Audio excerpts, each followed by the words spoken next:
mübarek ismin milyonluğun kalplerinin türde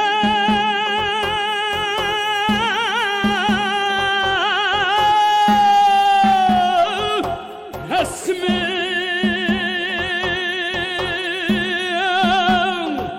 toprak gibi abi hayat isken mucismi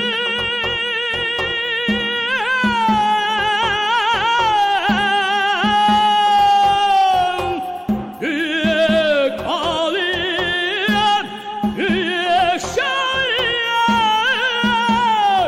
Yusuf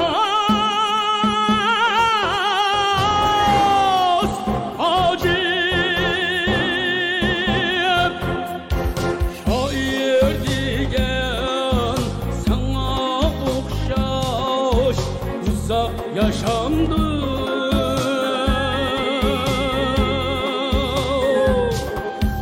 Min yılların davan eden tatil aşamdı.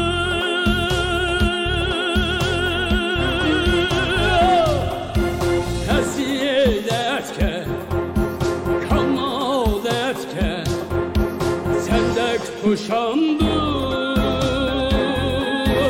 Ey büyük alim, büyük şair Yusuf Asacı.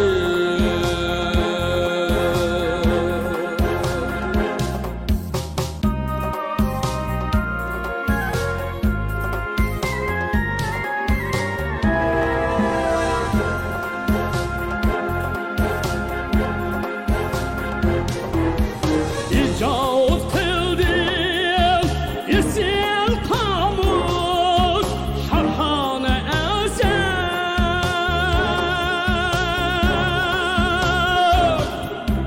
Hedimişe tarihindeki bina göher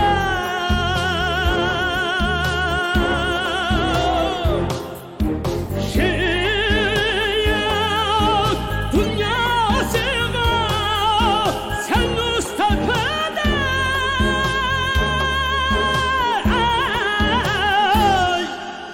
Büyük alim, büyük şair Yusuf Asacı.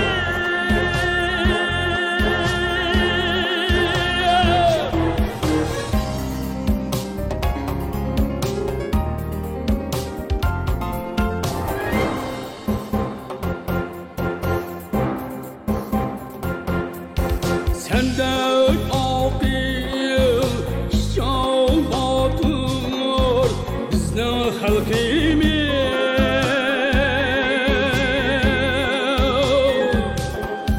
Ügelmekte ilim irfan evlat neslimiz.